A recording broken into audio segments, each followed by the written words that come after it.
G'day everyone, and welcome to another episode of Drew's Adventures. You might be thinking, why am I wearing this hat and this crazy fly net? Well, I'm in the Flinders Ranges and I'm going to be having a look with Heather and Werner from Come Hither with Heather and Werner from Werner's Adventures. We're going to be looking at the Arkaroo Rock art here in the Flinders Ranges. Indigenous people were the original inhabitants of this area of the Flinders Ranges, the Adnyamathanha people in fact. So we're going to go for a bit of a stroll. It's not a very long hike up to Arkaroo Rock. And here's Heather. Hello. And here's Werner. And we're going to go and show you some of this awesome rock art. Here we go. Now, I'm not going to try and say that because I know I'll say that completely wrong. But it means greetings, welcome to this land. It's telling the story of Ikara, which is why the national park is also called Ikara-Flinders Ranges. You can see how they believe that the snake created the Wilpena pound that we see today. Here we are, folks. We're starting the trail. We'll look for wildlife along the way. We may see echidnas, kangaroos, possibly lizards and snakes as well. It's definitely warm enough for them. And check out this gorgeous landscape, these ancient rocks, and the stories that we're going to be looking at with the Arkaroo Rock art, the story of the creation of the area of Wilpena Pound and the Flinders Ranges. This hike is rated as a moderate hike. There is some elevation, but generally it's considered reasonable to do, with obviously water or some fluid with you and any snacks you may need as well. Now you probably noticed some of these trees here, they look a bit like pine trees. They're actually desert oaks. These trees right here, and they've got this beautiful lichen growing on them on the sides, and very distinct trees actually. As we get up here, we will start to see some of the edge of the mountains here in Ikara-Flinders Ranges National Park.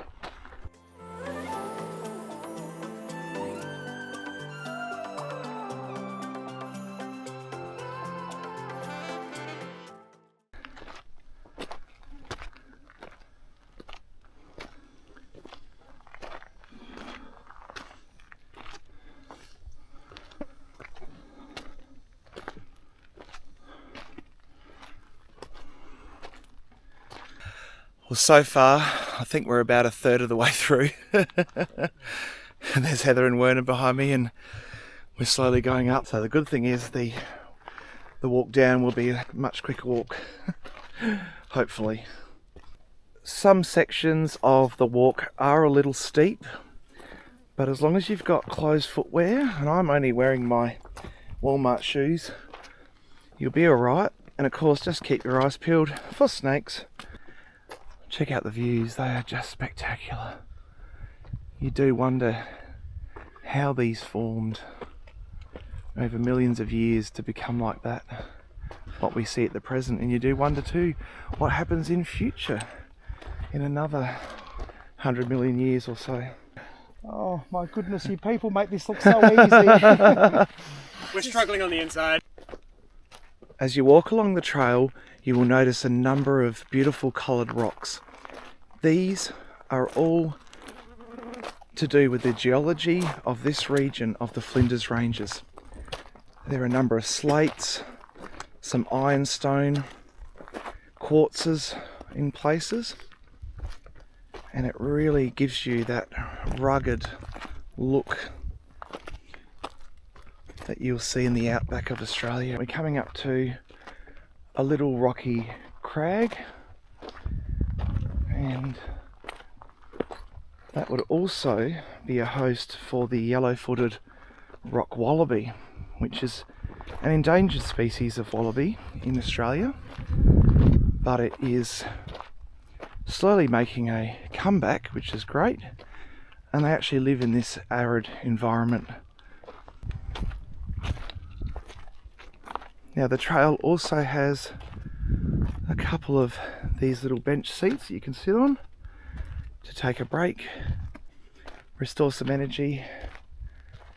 I love how they've coloured them very similar to the rocks around this area. Look at that view. How magnificent is that?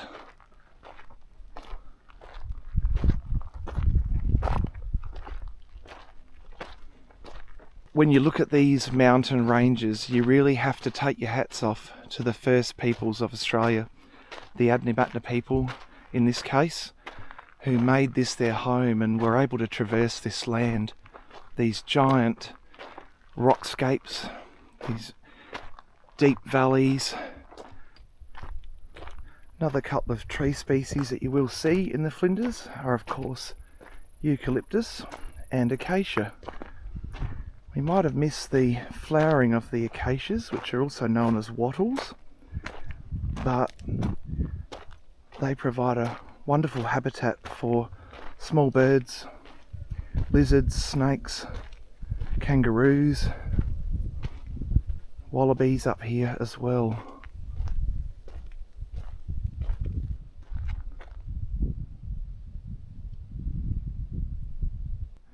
Through the gap through there is a wild goat, and they're not supposed to be in the Flinders Ranges, especially here in Ikara-Flinders Ranges National Park.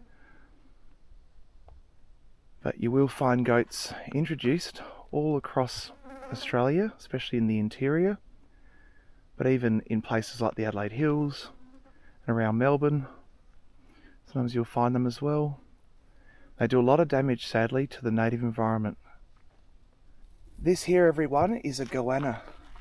You'll just see him wandering down this rock. The goanna plays a really important role as well in the dreaming. What a really cool animal that is. No ticks on it either that I can see. That's pretty cool.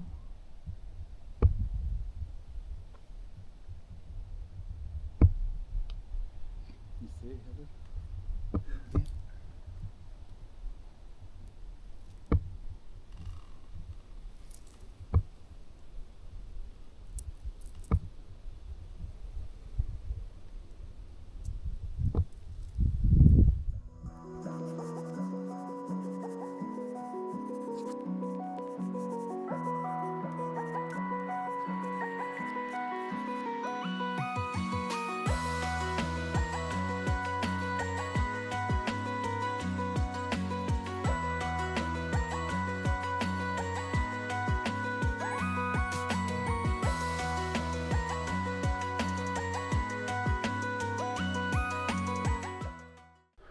So Heather and I read a brochure in Hawker itself on the community notice board, and it mentioned that these goats are going to be rounded up, and I believe that's going to be done in some sort of muster format. I don't know what's going to happen to them, but as you can see, we've got about 7 here, including a baby. I love this river area here. Oh, there's one coming over right now.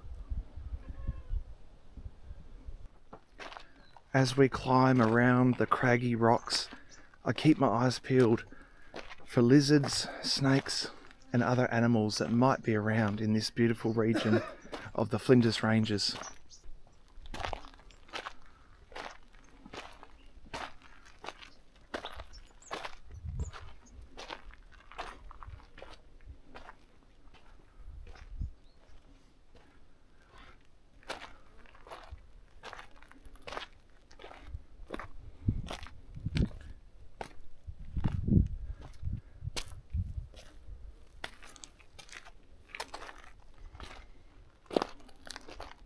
This is the final roughly 300 metres before we reach Arkaroo Rock painting. You can see it gets a little steeper, but it's still fairly walkable. Just got to watch where you step and what you're stepping on. But if you do it right, the reward will be great at the top here. As you get closer to the rock art site here in Ikara-Flinders Ranges National Park, it is really important to try and make sure you're on the path and you don't go off the path, because if you go off the path you probably get yourself lost. The last thing you need is to have to call 000, which is Australia's emergency number.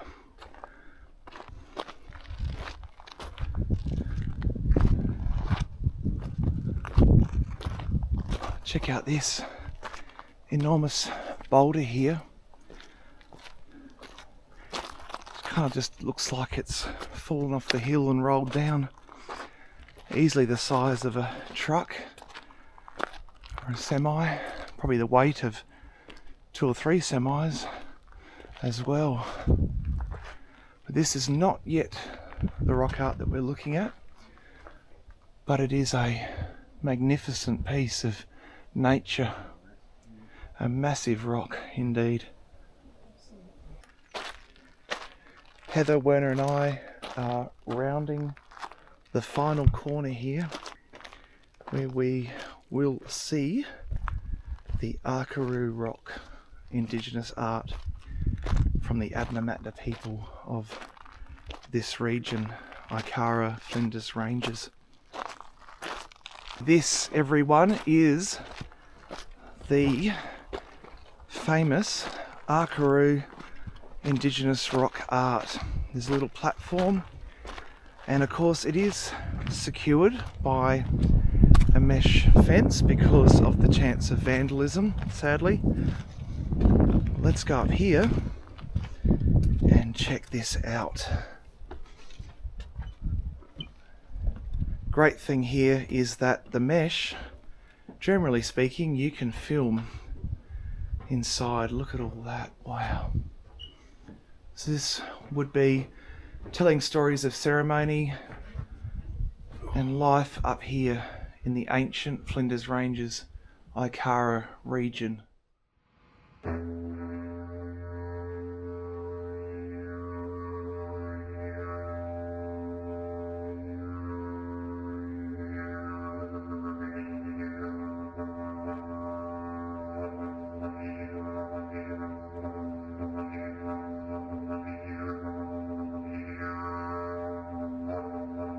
So all of the art that you see in front of us has all been done by hand by Indigenous artists, perhaps up to 60 to 80,000 years ago.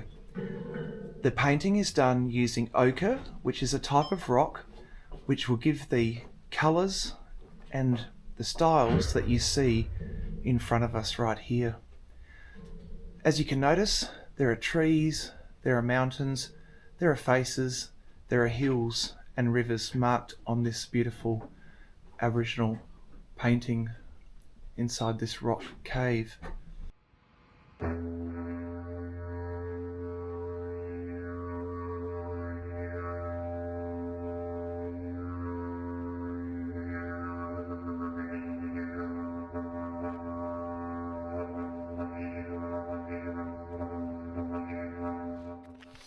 So as we come down from the Arkaroo Rock art, we have some markers to indicate our path downwards.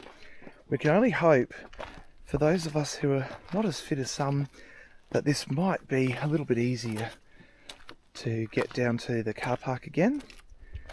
The way up in places was a little bit steep, and some of the rocks are very loose underfoot.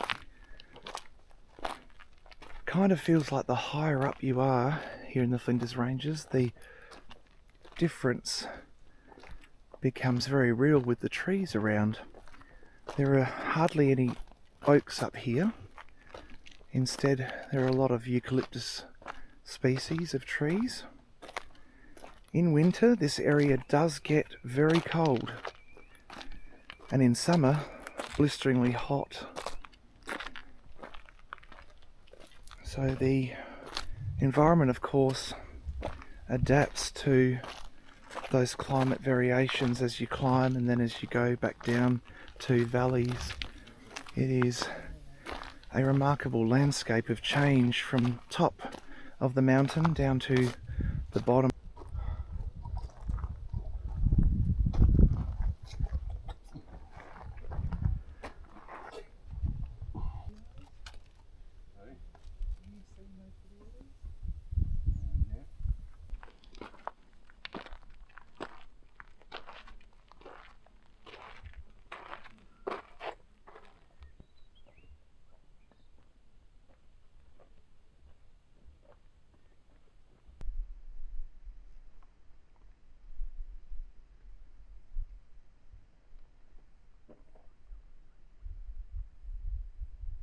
So what did you think of Arkaroo Rock, everyone? Did you learn something new? Did you like the scenery up here, the plants, the animals, and what makes this place so special? Let me know in the comments below.